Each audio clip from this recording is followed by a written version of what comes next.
Good morning, Isobel.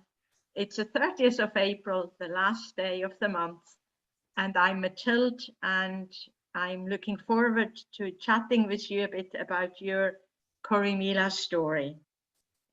Would you maybe first of all just introduce yourself with a few words, who you are and where you're from? Well, I'm Isobel McDonagh, and I'm originally from Portadown in County Armagh, but I've lived in Coleraine for over 50 years, so I suppose I'm really from Coleraine, I would say now. I came here when I got married, so I've been here a long time. Yeah, good. And how and when did you first sort of got involved in Corrymeela? Well, when we got married, Donald already knew a lot about the dream of Corrymeela because he had been in Queen's at the time when Ray was talking about and heard all about the sale of it. And so we knew all about it when we came to live in Coleraine. We were married in 1959, and those first years were we were told about what was happening, and he kept in touch with some of his students in Belfast and knew what was happening. And then Ray wrote to us and asked us to get in touch with the people coming to the new university and to try and get a support group for Corrymeela set up, people who would be interested in supporting the project. And so we got a list of professors and their wives and various people, and we entertained them, and but none of them joined at all. There was Norman Gibson, who had been involved at the Presby Centre, and there were other folk, but most of them were from England, and very few of them actually joined the group in the end. It was people like Pam and Sean Quigley, who were already at the university and who had come from Belfast originally. And we started the first group, but it was called the Corrymeela Support Group. It wasn't called a cell group then. Right. And that was started in Coleraine in about 1965. So that was really where we kept in touch with what was happening in Ballycastle and in Belfast through our friends, really, but that was how we got involved originally. So it's quite a different story because you didn't go straight to the centre to do physical work. So you were given a chance, the task of being hospitable in your area. Yes, that's right. That's very much so. Yes. So when were you actually invited to become a member? Not until about 1969. Right, after 4 years, right. It was quite a while afterwards because there wasn't really membership in those early days. Right. I can remember a very intense weekend with Horace Dammer, where we struggled with the whole business, with the commitment and whatnot. And it was really from that we started. Then we became members after that. But before that, we had been involved in family weeks and things like that at the centre. Right. So was that your first involvement at the centre, yes. Family weeks? Yes. So you had family weeks and your local group. We went with John Morrow and Shirley to train us. They were going to train us on how to run a family week. And John Morrow kept saying, you just let it happen. And I as a district nurse, I wanted a sort of framework to go on. But he just said, you just let it happen. But that was John's way of doing things. And then we had the Godfreys to train the next time. They came with us and they were to be trained by us. Right. So we said the same thing, you just let it happen. And you believe that worked? It did work, yes. It did work. Mainly. Yeah. I find it very difficult coming from a very structured career to work out, Donald was much more laid back than I was. Well, so you were a good combination. Yeah, yeah. I don't know about that, but it frustrated me a lot at the beginning, but I got used to it. Yes, yeah, yeah. So, and you was your commitment to Corrymeela was always family weeks, or Yes, did you do we were you tended, involved in other activities? yeah, we tended to get the Dairy Family Week, and then Oh, we were able to follow up the dairy families.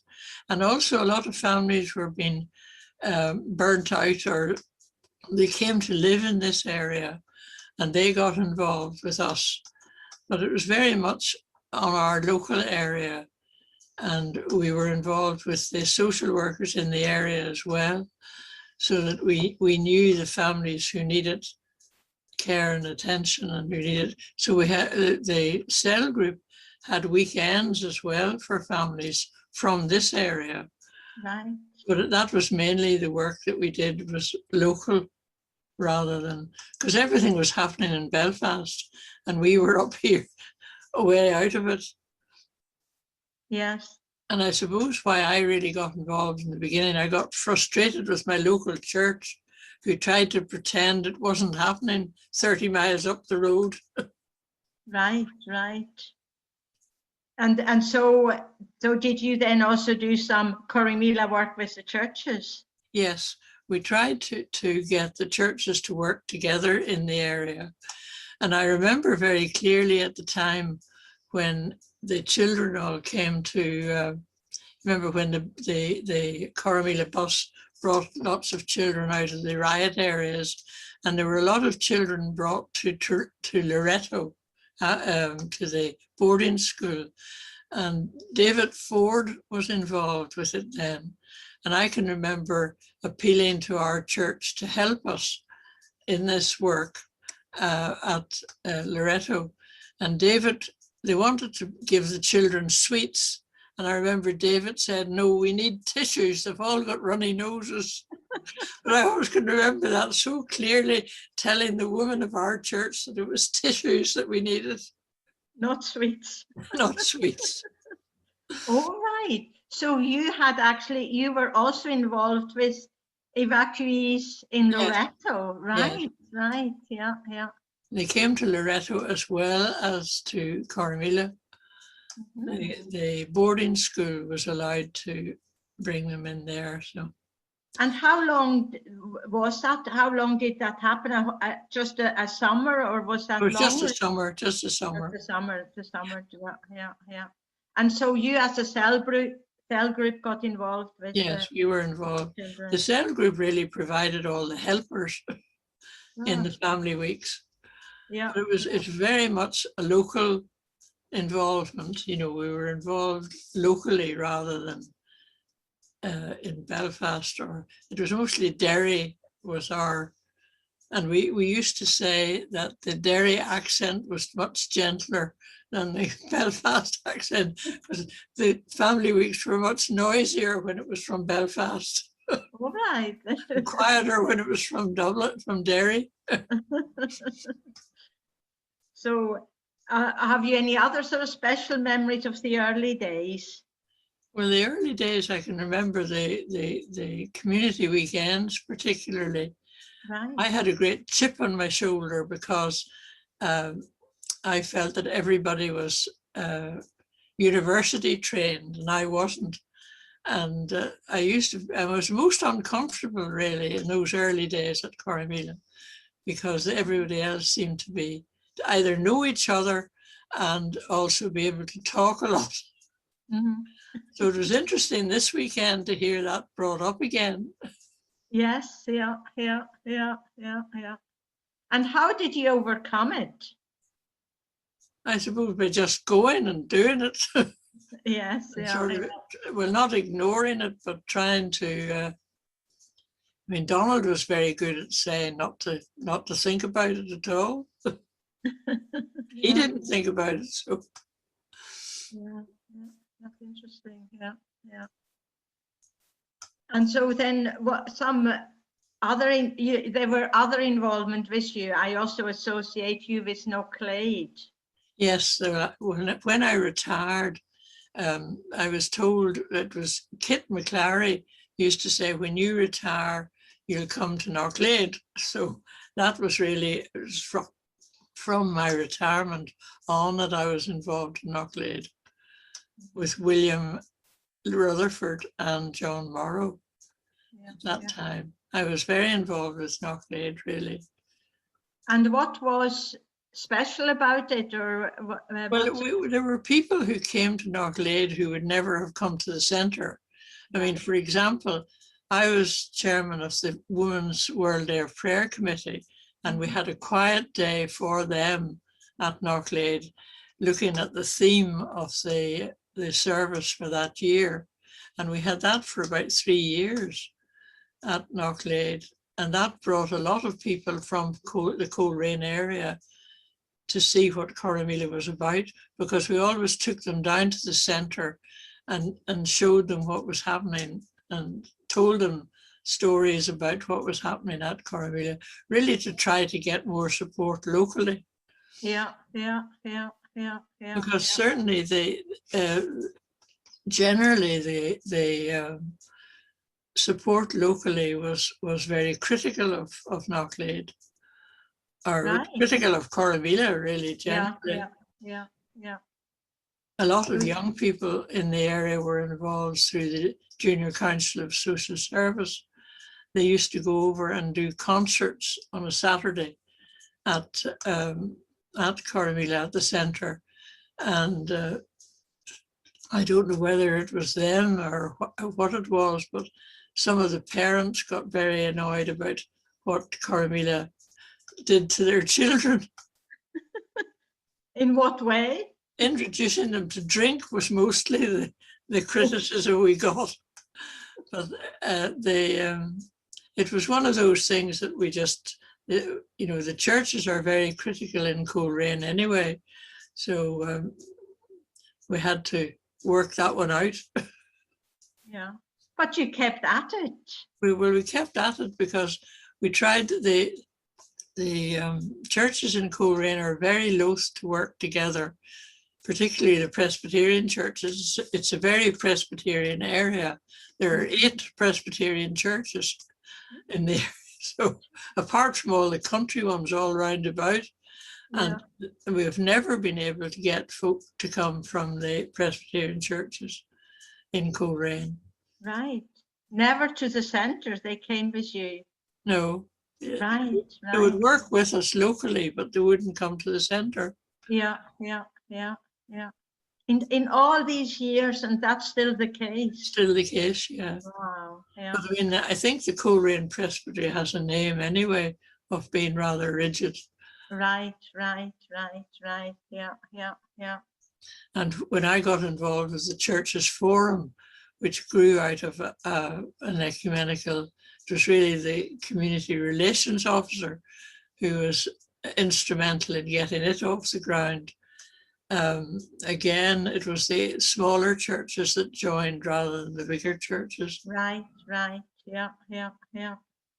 And were there any other aspects with Knocklade that were special to you? Well, I think we were able to do things like Easter retreats and Advent and Lent retreats in a way that we hadn't been able to do it at the centre. Yeah. And whenever I started in Knocklade, I wrote there are 2 women attached to Iona who run a quiet place separate to Iona, and they always said that a busy place like Iona, our Corrymeela, need a quiet place to think about the vision of what they're trying to do.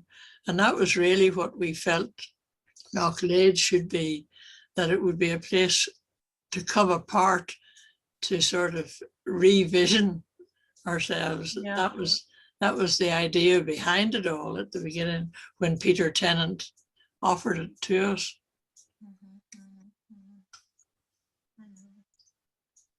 I found it was very much a place for working out my commitment, I must say. Right, yeah.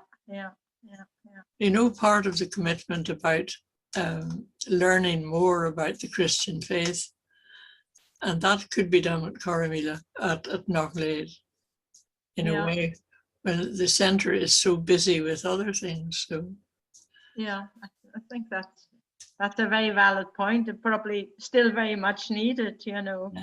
Yeah. And at that time, it appeared that, you know, worship, people weren't going to worship, and things seemed to be at the centre, not so centred on the vision. And I think that's what, I mean, we were accused of taking that away from the centre, but we didn't take it away from the centre because it was already going. Yeah, I think you're right. Yeah. The other thing I thought, I have a memory of you, and I wonder, was it at a women in the church conference? Did you come to those? Yes, I did. I just remember you talked about giving the children roots and wings. That's right. We ran a family week. One of the experiments during the year was that there would be 1 week in the summer for community members. And that was the first one we were asked to do. And we did it on the theme of roots and wings. And they were community members and friends who paid their full whack. And it wasn't a subsidized week. And they came and we did a sort of study on roots and on wings. But that was what sort of year was that? Can you remember? I can't remember what year it was. The years passed so quickly that I know. I can't remember exactly when that was, but that was the first of those, that type of week. They felt that it was useful for community members to have that experience. Oh, something else we don't have anymore. So what would you sort of say were the best moments for you in Corrymeela? I think the family weeks, when I saw the change in people relaxing and becoming sort of less anxious and really having a rest. I can remember one particular weekend when the bus arrived with all the mothers and children, and the mothers all took off down into town and said they were going to do a pub crawl because they'd find that we would babysit the children. And we didn't know where the children belonged. They were all over the place. And they kept saying, my mummy will come back drunk. And Donald had to go and do a pub crawl to find them. And eventually he found them sitting on the harbour wall. They were all having fish and chips. Oh, right. And they were just so pleased to having found, it was the first time that they'd been able to be out on their own without the children. Yeah. And they were really so pleased to have that time. And I can remember they gave us a brass plaque, bless this house. I don't know where it went to, but it was one of the gifts that was given at the end of the week, because I think these mothers were so delighted to have the rest and peace. And I think that's the one thing I saw the difference it made, just the welcome and the rest that these mothers had. Yeah.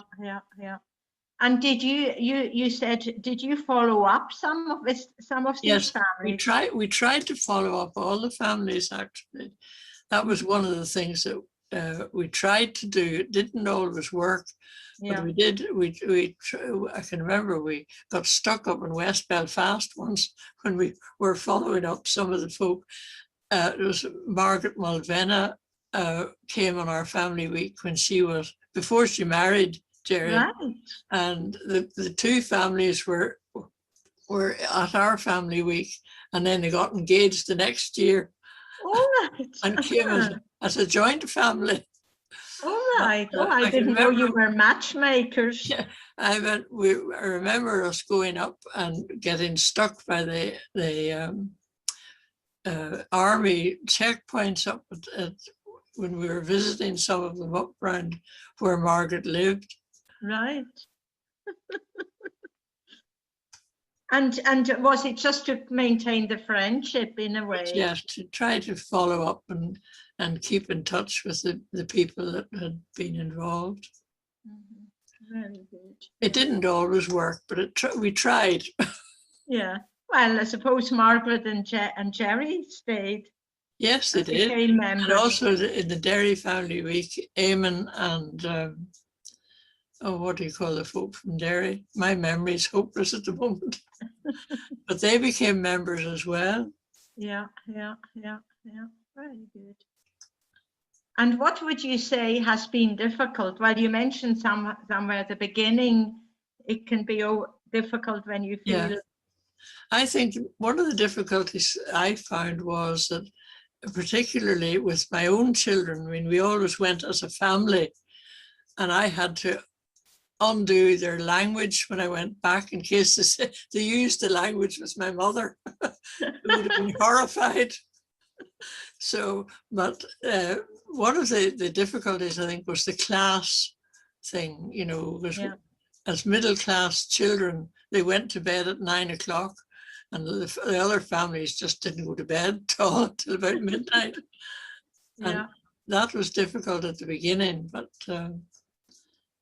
I had to learn an awful lot about myself as well as everything else.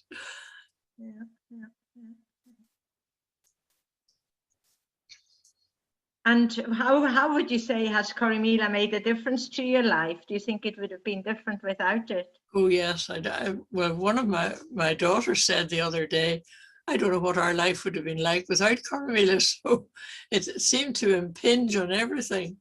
Right. And with the whole family being involved, it meant that they were all interested in what was going on. So. And well, I suppose it has also affected your working life, because did you then get very much involved in you walk, you know, you left your comfort zone, and that's right.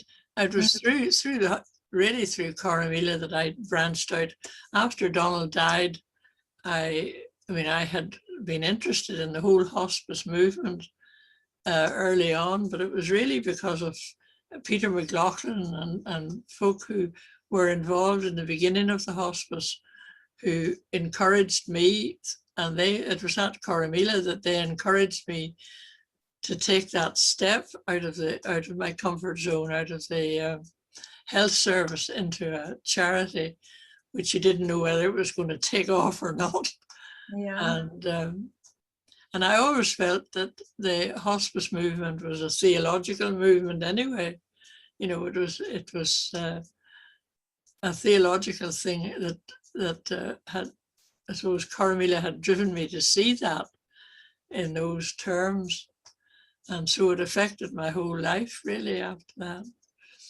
But I mean, the thing I remember most clearly was the support that the community gave me through Donald's illness and his death. I mean, that was very marked.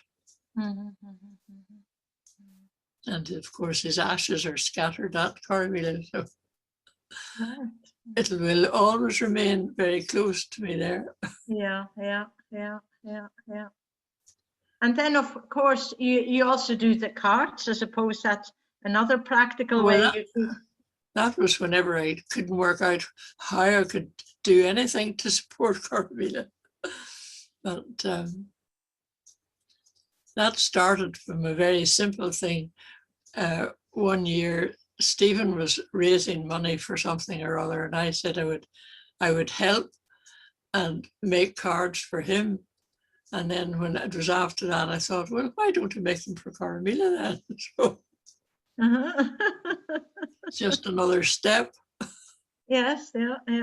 And I'm sure you've raised a lot of money through that. Well, it's been in dribs and drabs. Yeah. And also gave a lot of pleasure, because it's always nice to get an Isobel card. Well, I often thought I liked to get cards when I went to places like Iona and whatnot. And I thought, well, that's the sort of thing to get, to have something to remember it by. Yeah. One of the other questions, how would you say, what does reconciliation mean to you, or how do you see it? I was thinking about that question, and I was thinking it really is when people are at peace after a very difficult sort of difference between them, and when they're at peace after that. I think that is what reconciliation is. It's that peace that comes through both forgiveness and understanding and all the rest of it. When two folk are at poles apart and they are able to come together and see each other's point of view as well as move on together. And how, well, in a way, you've lived that, but you've also worked it. I've tried to work that through the way I've been doing things, I suppose. You don't think of it at the network of people as well. You don't think of it at the time. You just do it. Yes, I think so. That's right. Yeah. So is there another particular story that has just come back to your mind, or something you'd like to talk a bit more about? Well, I always remember on one family week during worship, one woman walked over and sat beside, there were prisoners' families, and this woman wouldn't mix with the prisoners who were from the terrorist side of things. She was an ordinary prisoner for burglary or something. Right. And her husband was in for a different thing, and she just wouldn't mix with the others. And we were having great trouble trying to work out how to get over this. And it was at worship, we were saying the Lord's Prayer, and one of them got up and went over and sat beside her. And I thought myself, that's what Corrymeela is all about. But I can remember that very clear. That was very early on. Yeah. There's just so many things that you sort of remember from those weeks. And one of the things that I felt great sorrow about was I used to do a lot of talks about Corrymeela, and one of them was to Garva Presbyterian Church. And I took my photograph album with all the photographs of all the family weeks that we'd been on. And I left them behind me, and they got lost, and I've never found them. So I have absolutely no photographs of any family weeks at all. Oh, right. So they're somewhere in Garva. I don't know where. Nobody could find them afterwards anyway. So. Right, yeah. So yes, that's of course another aspect. You have done a lot of talking about Corrymeela and traveling for Corrymeela. We haven't actually talked about that, maybe. Yes, I represented Corrymeela on the National Association of Christian Communities, and I learned an awful lot about other communities from that. And really it was through that, I suppose, that I learned about how Knocklade could grow, because quite a few of them had smaller, quieter places attached to very busy. And there were very different types of community all over Great Britain. And each time we got a new leader, the leader would come with me to that conference. And I can remember one of the conferences was at Peter Rose's, where he belonged to a community in London, and it was at their centre. And Trevor was with me at that time. So it was interesting to introduce the leader to all these various other folk who were trying to do a similar thing. Right. And does that still exist? Is that connection? No, right. that I think all the community aged together, and then I think there's a new organisation has started up since. The only one I can remember clearly was Iona, and there was the Athona community in London, which Yvonne Boyle still goes to. Yeah. and there was St. David's in Wales. And I'm still in touch with one of the people from the Fellowship of Reconciliation. Who had a chapel, an old chapel it was in the hills of Wales, somewhere near Snowdon. And she used to come over and visit, and she was trying to set up a place a bit like Corrymeela there. And Donald and I also represented Corrymeela at Coventry one Easter. Oh yes, yeah. And that was a wonderful experience too. And there you gave a talk, or? Yeah. And then just I remember the other people you mentioned before was the group in Aberdeen, and how you got involved with them. One of our members went to live in Aberdeen, Rosie Levitt. She'd been a volunteer at Corrymeela, and she married another volunteer, Richard Levitt, and they went to live in Aberdeen, outside Aberdeen really, but she joined the local support group. There was a group there that supported Corrymeela, and each year they had a sale. And so we decided, they invited us to go over to be there when the sale was there, and to speak at the church service and all the rest of it. So we had a long standing, we still have that link with, but we've all grown older together, that's the trouble. Yeah. So you're still in we're still in touch, yeah. Oh, that's so lovely, yeah. Yes, they continued on. They met at Plus Garden. It's I think it's a Benedictine monastery, the last one. I wasn't able to go the last couple of times because of my mobility, but that was one of the last ones. Right, yeah. So you certainly weren't just focused on the centre, you spread Corrymeela far and wide, Well, I think it was because we weren't in Belfast, that we weren't at the centre of things at all. It had to be local, really. Yeah. But I think that would still be a good example for many of our groups who are not in Ballycastle either, in that sense. Yeah. Well, is there anything else you wanted to add? I think that was wonderful to hear you and to see you. I can't think of anything else. and you had lovely memories of family weeks, which we haven't had so much of, which is very good. Yeah. Okay, thank you very much, Isobel. Thank you.